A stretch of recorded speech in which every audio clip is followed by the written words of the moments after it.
Hello बच्चों, हमारे channel पे आपका स्वागत है। आज हम सुनेंगे एक नई कहानी। एक समय की बात है, एक गांव में एक किराने की दुकान थी। उस दुकान में एक श्याम नाम का आदमी काम करता था। वह बहुत होशियार और तेज था और सब सामग्री झट से बेच देता था। कुछ दिन ऐसे ही चलता रहा और उसने दुकान के मालिक का भरोसा जीत लिया। श्याम मालिक के ना होने पर दुकान की रखवाली करता था और फिर श्याम को इसी बात का घमंड होने लगा। जब भी मकान मालिक गांव से बाहर जाता, वह श्याम को सब सामग्री का मूल्य बता कर जाता। पर जब कोई ग्राहक किसी सामग्री का मोल तोल करता, वह उसका मजाक उड़ाता और कहता, चलो जाओ यहाँ से, तुम यह नहीं खरीद सकते। यहाँ तक कि उसका ऐसा व्यवहार दुकान मालिक ने भी देखा और उसे डांटा भी, पर उसमें कोई परिवर्तन नहीं आया। फिर एक दिन दुकान मालिक श्याम को गुस्सा होकर कहता है, तुम्हारे इस बर्ताव के चलते ग्राहकों ने दुकान में आना बंद कर दिया है। तुम अब कल से काम पर मत ही आना। श्याम को अपने पर बहुत अहंकार था और वह नौकरी छोड़ के चला जाता है। वह 2 दिन नए काम की तलाश करता है, पर उसे कुछ ना मिला। उदास होकर वह अपने पुराने दुकान मालिक के पास जाता है और काम की भीख मांगने लगता है। मालिक के मना करने पर वह दुकान के सामने गिड़गिड़ाया, जिससे मालिक को श्याम पर बहुत गुस्सा आया और वह उसे वहां से जाने को बोल देता है। श्याम अपने इस व्यवहार से बहुत निराश हुआ। उसकी आंखें भर आई। यह देखकर दुकान मालिक उसे रोकता है और कहता है, अब तुम्हें पता चला, जब कोई किसी का अनादर करता है तो कैसा लगता है। ऐसे बर्ताव से किसी को भी निराशा हो सकती है। श्याम को उसकी गलती का एहसास हुआ और वह हाथ जोड़कर मालिक से माफी मांगता है। मालिक उसका यह हृदय परिवर्तन देखकर बहुत खुश हुआ और उसने उसे नौकरी पर वापस रख लिया। तो बच्चों, क्या समझे? हमें किसी का भी अनादर नहीं करना चाहिए और सबसे नम्रता से ही बात करनी चाहिए। थैंक यू बच्चों। अब हम मिलेंगे अगली बार एक नई कहानी के साथ। हमारे चैनल को सब्सक्राइब करना ना भूलिए। सब्जियों का राजा। प्रणाम बच्चों, हमारे चैनल में आपका स्वागत है। आओ, आज मैं आपको एक कहानी सुनाऊंगी। एक जमाने में प्रिया नाम की लड़की रहती थी एक छोटे से शहर में। प्रिया के घर में था एक सुंदर सा बाग। सारे सब्जी और फल वहाँ खुशी खुशी रहते थे। प्रिया अपने खाली समय में उनके साथ खेला करती थी। एक दिन सारी सब्जियों और फलों ने सोचा कि अब समय आ गया है कि उनमें से किसी एक को राजा बनाया जाए। तुरंत एक सभा जमा की गई। सबके बीच से आगे आया आम। उसने सबको प्रणाम किया और मंच पर खड़ा हो गया। आम ने घोषित किया, मेरे प्यारे दोस्तों, आप सब लोग इस सभा में भाग लेने आए। मुझे इस बात की बड़ी प्रसन्नता है। इस बाग की देखभाल करने के लिए हम में से किसी को राजा का पद लेना बहुत जरूरी है। जो भी राजा के पद में रुचि रखता है, उसको एक एक करके आगे आना होगा और बाकियों को समझाना होगा कि उसको राजा क्यों चुना जाए। पहले आया गाजर। गाजर मंच पर गया और बोला, मैं बहुत सुंदर हूँ और नारंगी रंग का हूँ। प्रधान रूप से मुझ में विटामिन ए मिलता है। विटामिन ए आँखों के लिए अच्छा होता है। खरगोश भी मुझे खाना पसंद करते हैं। स्वाद में मैं बहुत मीठा भी हूँ।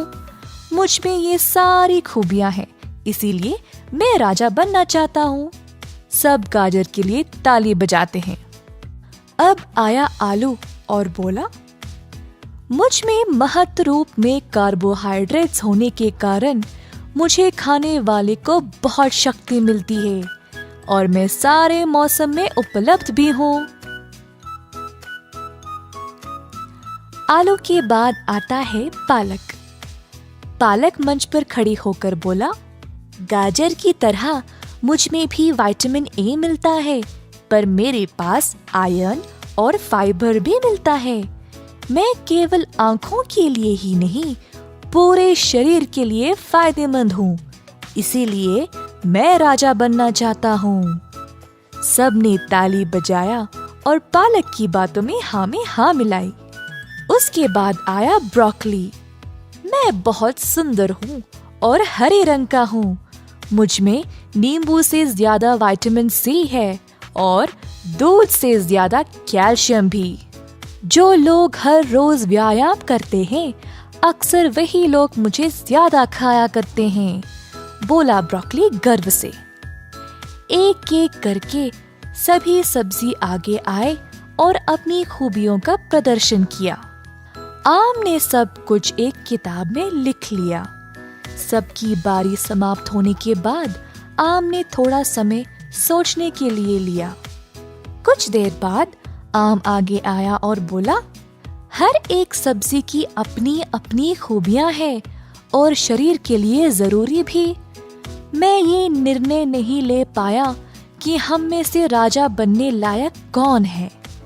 मुझे लगता है हमको हमारी दोस्त प्रिया की मदद लेनी चाहिए। काफी समय से प्रिया पेड़ के पीछे छुपे हुए सब कुछ देख रही थी। आम के ऐसे बोलने पर वो आगे आई और बोली, मैंने सब कुछ सुना और देखा। मेरी नजर में एक इंसान है जो इस चीज के लिए उचित है, लेकिन राजा के पद के लिए नहीं, रानी के पद के लिए। सारे सब्जी बेचैनी से पूछने लगे, कौन कौन? मेरी मम्मी, बोली प्रिया हंसते हंसते। मेरी मम्मी पहले से ही सब्जियों की रानी है। वो सबसे उचित इंसान है जो हर रोज निर्णय लेती है कि हमारे लिए क्या पकाए और स्वादिष्ट स्वस्थ भोजन बनाए। वो हर रोज सब्जी को इतने स्वादिष्ट रूप में तैयार करती है कि हर कोई सब्जी को लगे कि वही राजा है। ऐसा कहकर प्रिया ने सारे सब्जियों को समझाया। प्रिया की बातें सुनते ही सारे सब्जियों ने प्रसन्न होकर ताली मारा और उससे सहमत हो गए। प्रिया की माँ के लिए भेंट के रूप में ताजे फल और सब्जी भी पेश किए। तो बच्चों, हर सब्जी हमारे शरीर के लिए महत्वपूर्ण है, इसीलिए उनके पोषण का महत्व की जानकारी रखना बहुत जरूरी है। ऐसे कहानियाँ और सुनने के लिए हमारे चैनल को सब्सक्राइब करें। नमस्कार बच्चों, हमारे चैनल पर आपका स्वागत है। आज हम आपके सामने फिर हाजिर हैं, एक किसान और करेले की कहानी के साथ। तो शुरू करें। एक समय की बात है, एक गांव में एक किसान था। उसने एक बार करेले की सब्जी खाई थी और तब से उसे करेला बहुत पसंद था। उन दिनों गांव में करेले की कमी थी, पर वह किसान बहुत उत्साह से करेले के बीज इकट्ठा कर उन्हें मिट्टी में डाल देता है। फिर वह उस पौधे का खूब ख्याल रखता है। जब पौधा बड़ा हो गया, वह पत्नी को करेले देता है और अच्छे से सब्जी बनाने को कहता है। अगली सुबह वह खेत में काम करने चला जाता है, पर पूरा समय वह करेले की सब्जी के बारे में ही सोचता रहता है, जिससे उसका जी सब्जी खाने को और भी ललचाता है। और फिर किसान की पत्नी करेले की सब्जी बनाना शुरू कर देती है। वह कढ़ाई में प्याज तलती है जो करेले में भरे जाएंगे। करेले धीरे धीरे पकना शुरू करते हैं और तभी एक स्वादिष्ट सब्जी तैयार हो जाती है। किसान की पत्नी सब्जी को थोड़ा चखती है। कुछ देर बाद उसे भूख लग जाती है और वह अपनी बनाई हुई करेले की सब्जी से अपना हिस्सा थाली में लेकर चावल के साथ खा लेती है। फिर जैसे ही सूरज गिरता है, किसान अपना सारा काम खत्म कर करेले की सब्जी के बारे में सोचता हुआ घर आ जाता है। घर जाकर जब वह सब्जी देखता है तो कहता है, इसमें एक ही करेला है, बाकी के दो कहाँ हैं? पत्नी बोलती है, जी एक तो मैं सब्जी चखने के समय खा गई और दूसरा तो मेरे हिस्से की सब्जी का था जिसे मैं चावल के साथ खा गई। यह सुनते ही किसान को बहुत गुस्सा आया और वह आग बबूला हो गया और बोला, तुम ऐसा कैसे कर सकती हो?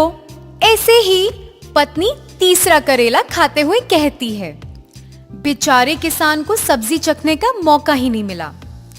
तो बच्चों, इस कहानी से हमें क्या सीख मिलती है? जीवन में हमें जो भी मिला है, हमें उससे संतुष्ट रहना चाहिए, समझे? धन्यवाद बच्चों, हम फिर हाजिर होंगे नई कहानी के साथ। हमारे चैनल को सब्सक्राइब करना मत भूलना। हेलो बच्चों, हमारे चैनल पर आपका स्वागत है। आज हम पंछियों की एकता के बारे में जानेंगे, तो शुरू करें। एक जंगल में चिड़ियों का समूह था। वह हंसी खुशी से रहते थे। वह पंछी बहुत प्यारे थे और अपनी मधुर आवाज निकालते हुए हमेशा साथ में उड़ते थे। एक दिन जब वे साथ में अपनी उड़ान का मजा ले रहे थे, उन्होंने जमीन पर अनाज का ढेर पड़ा देखा। वह सब एक साथ जमीन पर उतरे। वह सब अनाज चर ही रहे थे कि दो आदमियों ने उन पर जाल बिछा दिया। पंछियों में आतंक मच गया और वह सब जाल से बाहर निकलने की बहुत कोशिश किए। उनके छोटे पंखों में जान ही नहीं थी और वह बाहर ना आ सके। तभी एक चिड़िया बोली, अरे नहीं, ऐसे तो हम नहीं निकल पाएंगे। हमें अकेले नहीं, एकजुट होकर कोशिश करनी चाहिए। मेरे पास एक तरकीब है। हमें अपनी चोंच से इस जाल को पकड़ना है और फिर हम पंख फड़फड़ाते हुए उड़ने की कोशिश करेंगे। तभी सारे पंछियों ने हाँ में हाँ मिलाते हुए एकजुट होकर पंख फड़फड़ाने की कोशिश की और फिर क्या, जाल को अपनी चोंच से पकड़ते हुए उड़ चले। वह लोग हैरान रह गए। सारे पंछी अपने परम मित्र एक चूहे के ठिकाने पर पहुंचे और मदद मांगी। चूहे ने झट से जाल को कुतर दिया और पंछियों को आजाद कर दिया। तो बच्चों, क्या आपने देखा कैसे सारे पंछियों ने एकजुट होकर अपने आप को उन आदमियों से बचाया? ऐसे ही हम सबको एकजुट होकर रहना चाहिए। एकता में बहुत बल है। धन्यवाद बच्चों, अगली बार एक और कहानी के साथ मिलेंगे। आपका दिन शुभ हो। हमारे चैनल को सब्सक्राइब करना मत भूलना।